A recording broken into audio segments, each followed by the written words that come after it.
Eh bien bonjour à tous, je commence une série de vidéos dans laquelle je vais vous présenter des outils, comment ils fonctionnent, à quoi ils servent, etc. Et puis pour bien débuter, eh bien on va commencer par le niveau laser, car c'est un outil ultra important pour gagner du temps et faire du travail droit et de qualité. Traditionnellement, quand on voulait un alignement et un nivellement des surfaces, on utilisait un niveau à bulles. On pouvait avoir différentes tailles de niveaux à bulles jusqu'à des très grands niveaux à bulles avec lesquels on venait simplement regarder si la bulle était entre les deux traits pour savoir si c'était de niveau. Ma table n'est pas de niveau. Et afin de faire tous les travaux que l'on souhaitait, il fallait combiner avec un cordeau, une équerre, un fil à plomb, etc. Et ça prenait un temps considérable et ça pouvait parfois être un vrai casse-tête et pas toujours si précis. Par exemple, si tu veux aligner ton placo entre les poutres, un autre exemple, pour ceux qui ont déjà posé un plafond suspendu sans laser, ils connaissent la galère que c'est. Mais maintenant, grâce à la technologie, tu prends ton niveau laser, tu l'allumes, tu le positionnes et c'est fini. Tu as les mains libres et donc fini les galères où tu fais l'équilibre avec ton niveau à bulles. Alors j'aimerais quand même faire la distinction entre les niveaux laser à ligne, donc comme celui-ci, qui est plutôt adapté pour les travaux en intérieur, même si on peut faire quelques travaux en extérieur bien sûr, à différencier du laser rotatif qui est plutôt un niveau pour les maçons, plus conséquent, qui est destiné vraiment aux travaux de nivellement, de grands étendues, pour faire des dalles, des fondations et des autres travaux du genre, quoi. Même si le principe est le même, l'outil diffère un peu. Nous, on va se concentrer dans le niveau laser à ligne. Revenons à notre mouton.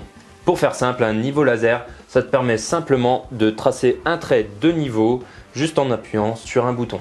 Cela peut donc te permettre de faire des tas de choses, comme installer des étagères, aligner des appliques, poser du papier peint, du carrelage, du placo, niveler son sol ou simplement poser un cadre ou encore une tringle à rideau. Un niveau laser permet donc une précision extrême, un gain de temps considérable tout en étant très polyvalent et vous permettant une indépendance dans des projets où vous auriez peut-être dû demander de l'aide à quelqu'un d'autre. Pour avoir travaillé des années avec des niveaux à bulles, donc sans cet outil-là, je sais les galères que c'est et les grosses pertes de temps. Mais au moins, ça m'a permis d'apprendre les fondamentaux. Bon, maintenant qu'on a vu des exemples parmi une infinité de ce qu'on peut faire avec un niveau laser, on va pouvoir présenter plus en détail cet outil. Au niveau de son fonctionnement, on va simplement se rappeler que ce qui permet de faire la lumière, ça s'appelle des diodes laser. Normalement, un niveau laser à ligne, ça va simplement être une ligne qui apparaît, alors qu'un rotatif, en fait, le laser tourne très vite pour créer une ligne à 360. Bon, je pense que connaître le fonctionnement, ça va rien vous changer. Mais maintenant, passons à la présentation vraiment de l'outil en lui-même. Alors, ce qu'il faut savoir avec ces nouveaux niveaux laser, c'est qu'ils ont une lumière verte qui se voit beaucoup plus que les anciennes lumières rouges. C'est juste une histoire de l'éventail chromatique où la lumière verte se voit plus que la lumière rouge. Et en plus de ça, maintenant nous avons les super niveaux laser 360, donc qui ont 3 diodes et qui permettent de réaliser des croix dans toutes les dimensions, ce qui permet de faire une infinité de possibilités dans vos projets de construction et de rénovation. Ce n'est pas spécifique à ce niveau laser, beaucoup le proposent. La ligne toute seule maintenant n'existe plus trop, parce que pourquoi se priver de ça quand même? Alors bien entendu, chaque caractéristique peut varier un peu entre les niveaux laser. Moi je vous présente celui-là qui est un peu un standard, je dirais. Et c'est pour ça que je l'aime bien. Pour l'allumer, on peut appuyer sur son bouton on, mais aussi l'allumer avec le bouton sur le côté. Afin d'avoir un niveau, les diodes peuvent bouger légèrement à l'intérieur pour niveler. Les lasers acceptent seulement quelques degrés. Après coup, soit ils s'éteignent, soit ils clignotent, ils font un bruit pour vous prévenir que vous n'êtes pas droit et qu'il faut revenir. Parce que les diodes flottent mais ne sont pas capables de rectifier des gros angles. Donc ça permet de le poser même sur quelque chose de pas très droit et il vous mettra à niveau. Bon là je tremble donc ça bouge de partout. Comprendrez qu'il ne faut pas le mettre sur une bouée quand même, hein. Sur ce niveau laser, on a l'option que je trouve indispensable qui est de bloquer le niveau laser en appuyant ici. Ça va être super utile si on veut faire des pentes droites mais pas de niveau. C'est pour ça que ça s'appelle une pente en fait. Cette option est super utile mais n'est pas sur tous les niveaux laser. Si on pousse un peu plus, on l'éteint. Une autre option que j'aime beaucoup sur ce niveau laser, qui est sur quand même beaucoup, c'est la possibilité de faire un faisceau moins fort afin de garder une plus grande autonomie. En parlant d'autonomie, la sienne est d'environ 10 heures. Après, ça dépendra aussi du nombre de lasers. Donc si vous mettez tous les lasers à puissance maximum, ça sera forcément moins que 10 heures. Et avec un seul laser au minimum, on sera bien vers les 10 heures. Et on passe de l'autonomie à son mode d'alimentation. Eh bien, il est sur batterie. C'est génial. J'aime pas du tout les niveaux qui sont sur pile. C'est une galère sans nom. Et ce qui est original, c'est qu'on va recharger directement la batterie en la branchant ici. Et on pourra suivre son évolution directement sur la batterie. Et petite option supplémentaire, vous pouvez appuyer dessus pour voir la quantité de batterie restante. Bon, c'est dommage qu'il faille l'enlever pour voir la batterie, qu'ils aient pas mis de jauge ici, mais bon. J'aime bien sur ce modèle qui est que 2 boutons très faciles. Je crois qu'ils en ont d'autres avec plus de boutons, avec aussi d'autres options, par exemple avec une télécommande. Et il y a d'autres niveaux laser avec lesquels on peut connecter directement son téléphone portable. Moi, je voulais un truc très simple d'utilisation. Donc là, c'est génial, tu as juste le bouton tac tac tac. Bien entendu, il y a des modes pour choisir laquelle diode on veut allumer en appuyant sur le même bouton afin de choisir le bon. Un petit détail de ce niveau laser, là il y a une petite lumière rouge, c'est que quand on va appuyer un certain nombre de fois, il va se rééteindre. Et ça veut aussi dire qu'il est bloqué. Ça fait un peu discothèque quand même, hein.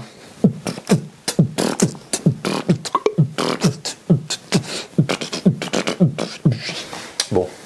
Au mode du milieu, la lumière devient verte, il reste bloqué, mais là on peut le faire à l'infini et il s'éteindra jamais, faut reclipser pour l'éteindre.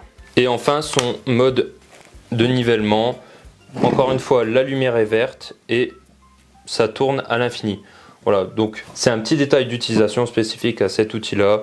Donc voilà, j'aime bien ce petit niveau laser parce qu'il a pas mal d'options tout en restant quand même très simple. J'aime pas trop les niveaux laser qui ont des formes qui changent un peu, où il y a des options un peu bizarres qu'on n'utilise pas forcément ou qui vous limitent dans ce que vous voulez faire. Pour aller un peu plus loin dans la présentation de cet outil, il vient de la marque Lasgo qui est spécialisée dans les niveaux laser. Il est vendu avec son coffret transportable, très pratique. À l'intérieur, la notice qui est dans toutes les langues, ça c'est génial quand on parle pas chinois ou japonais. Et pour beaucoup qui ne parlent même pas anglais, hein. Avec, on peut retrouver 2 batteries, donc ça c'est génial. Comme ça, quand celle que vous utilisez elle est vide, vous allez la recharger pendant que vous mettez l'autre. Par contre, pour ce qui est des chargeurs des batteries, eh bien il sera vendu sans l'adaptateur, enfin le boîtier là qui branche. Du coup, soit faudra s'en acheter un, soit faudra utiliser celui de son téléphone parce que ça reste universel. Avec tout ça, on a aussi une cible qui permet de mieux voir le laser à l'extérieur ou à la lumière.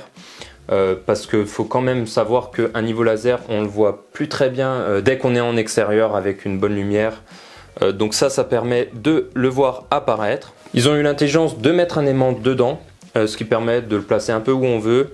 Il y a beaucoup d'autres marques qui le proposent. Par contre, si vous faites des travaux en extérieur, par exemple pour faire une grande dalle ou je ne sais quoi, il va vous falloir ce qu'on appelle un récepteur laser ou une cellule laser qui va vous permettre, sans voir le laser, de biper quand vous passerez dedans et il vous dira si vous êtes bien sur le trait, au-dessus ou en dessous. Et en plus, ça permet d'augmenter la portée, d'aller sur par exemple 50 mètres de distance. En parlant des distances d'ailleurs, ce laser a une portée d'environ 30 mètres en fonction de s'il est intense ou non.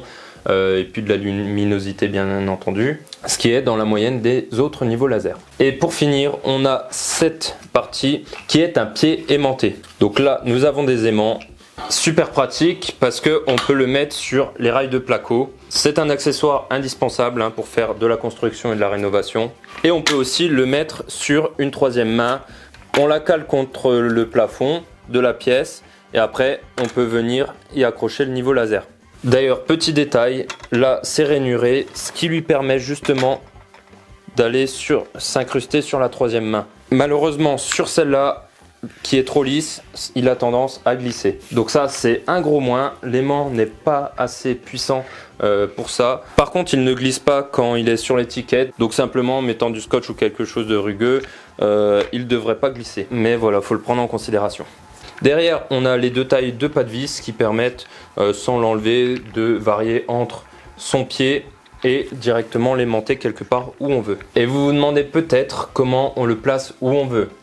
Parce que là, on va pas empiler des livres pour le mettre à la bonne hauteur. En dessous, on a un pas de vis qui va permettre simplement de le mettre sur n'importe quel trépied standard.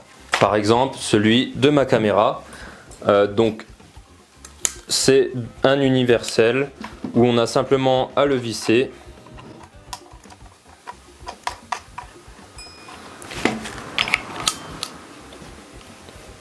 Et après vous pourrez le placer et le régler à la hauteur voulue. Tchac tchac, tchac tchac, tchac tchac. Vous noterez que les bruitages sont super bien faits et très importants. Un trépied comme ça, je crois que ça vaut 35-45 €. Si je vous le retrouve, je vous le mettrai en description. Il est génial parce qu'il est simple et pratique et il est assez résistant. Je lui en ai fait voir beaucoup, même si j'ai réussi à le casser en marchant dessus. Hein, quand même, j'ai sauté de l'escabeau et crac. Hein. Mais je lui ai fait une petite attelle et puis voilà, il a fait un an de plus hein, quand même là déjà. Je vous déconseille par contre les trépieds plus complexes. Pour ça, ça sert à rien. Vous allez perdre du temps. Ça sert à rien. Il faut juste pouvoir régler la hauteur et les deux axes, tac, tac. Et comme ça, vous serez très bien. Bon, il est aussi renforcé hein, contre les chocs un minimum. Pas autant que les lasers pro, bien entendu. Mais il a une mousse protectrice. Et puis les protections ici ont l'air quand même assez solides. Ce qui en fait, de façon générale, un bon outil. Si ce niveau laser en particulier vous intéresse, vous aurez un lien en description. J'essaierai de vous avoir aussi un code promo. Quoi qu'il en soit, en passant par mon lien, vous soutiendrez le travail de cette chaîne qui est à ce jour non rémunérée, je mets pas de pub sur la chaîne. Alors ne vous inquiétez pas, hein, c'est pas du sponsoring ou je ne sais quoi. Pour l'anecdote, je cherchais un niveau laser, je me suis entendu avec eux pour l'avoir gratuitement et j'ai aucune obligation envers eux. J'imagine qu'ils ont confiance en leur produit pour que je le présente de manière objective. Je ne l'ai pas encore assez utilisé pour voir ses limites, mais moi je trouve qu'il est quand même super complet pour un prix normal pour ce type de niveau laser. Donc je pense quand même qu'il vaut ce qu'il vaut quoi. Quand on choisit un niveau laser, on peut aussi se demander les caractéristiques du faisceau lumineux. Alors il faut savoir que les lasers ont tous des caractéristiques différentes, que ce soit au niveau de l'épaisseur du trait, son homogénéité à travers tout le long. On peut par exemple parler de la zone d'ombrage. C'est une zone d'ombre donc où le laser ne passe pas, qui est créée simplement par les caches ici. Et en fonction des lasers, cette zone est plus ou moins grande. Celle-là est relativement petite. Elle se voit surtout au loin qui grandit parce que là c'est quelques millimètres. Au loin ça va être plutôt 20, 30, 40 cm. Mais en tournant le laser, elle partira ailleurs. Tous les niveaux laser longs, elle est juste plus ou moins grande en fonction de l'outil. Souvent ceux qui ont des grosses protections vont du coup avoir une plus grosse zone d'ombre. Celui-là il a un bon équilibre entre une protection solide et une zone d'ombre pas très grande. Dès que vous utiliserez un niveau laser d'une gamme similaire, ils sont tous censés vous donner un bon niveau, avoir une luminosité correcte, etc. Pour être honnête, je trouve que à moins de faire des choses très particulières, d'être un pro ou quoi, on s'en fiche un peu. Même si vous rénovez toute une maison, je pense pas que vous allez voir les limites. Et puis on peut jamais vraiment savoir avant de l'acheter, l'utiliser et puis même de comparer avec d'autres quoi. En dessous de 100 €, c'est plutôt de l'entrée de gamme. Vous allez vite rencontrer les limites. Peut-être qu'il sera fragile, vous allez le casser, qu'il va tomber en panne ou des choses comme ça. Il y en a certains qui ont de bonnes caractéristiques tout de même. Mais personnellement, je préfère toujours aller dans le milieu de gamme, donc entre 100 et 200 €, pour avoir quand même un truc qui tient la route, avec les caractéristiques et les options que je veux. Un truc solide, qui tient la route et simple d'utilisation. Par contre, c'est pas la gamme Pro qui là est au-dessus de 300 € avec des niveaux laser qui vont à 600 voire plus, qui sont vraiment faits pour une intensité haute de travail, très haute résistance avec quelques petites options parfois particulières. Mais bon, franchement, si vous n'êtes pas un pro, ça suffit largement. D'ailleurs, avant d'acheter, je regarderai quelques indispensables. Premièrement, le faisceau vert, mais aussi s'il est 360, donc avec les 3 diodes. Je pense aussi qu'il faut l'option pour bloquer la lumière, ça c'est indispensable, parce que si vous voulez faire une pente, est-ce qu'il est livré avec l'accessoire aimanté? Parce que ça c'est super pratique. On peut quand même bien sûr l'acheter à part. J'aime bien aussi le fait que ce soit sur batterie et pas sur pile, ça c'est insupportable. En plus celui-là, il y a 2 batteries que vous pouvez recharger pendant que vous utilisez l'autre. Attention, c'est pas pareil sur tous les niveaux laser. Il y en a, vous êtes obligé de le laisser brancher pendant l'utilisation. Ça c'est super galère. Donc voilà, c'est bien de savoir quand même ces petites caractéristiques de base. Mais après, si vous voulez encore plus pousser, voir vraiment tous les détails des lignes, du laser et tout, là je vous conseille d'aller voir des vidéos comparatives où vraiment ils mesurent tout sur toutes les lumières. Moi je suis là pour les fondamentaux. Et voilà, je pense qu'on a bien fait le tour du niveau laser.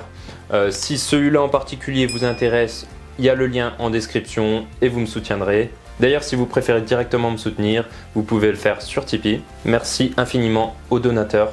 100% est redonné pour la production de ces vidéos. Par exemple, le trépied de cette caméra. N'hésitez pas à me poser des questions en commentaire, à dire ce que vous en pensez de cette vidéo ou du concept même de présenter des outils de cette façon. Dites-moi si j'ai oublié des choses qui auraient pu être importantes. C'est la première vidéo de cette série, alors je pense que je vais bien m'améliorer au fur et à mesure. N'hésitez pas à me faire des retours. Et sur ce, bons travaux à vous et je vous dis let's go!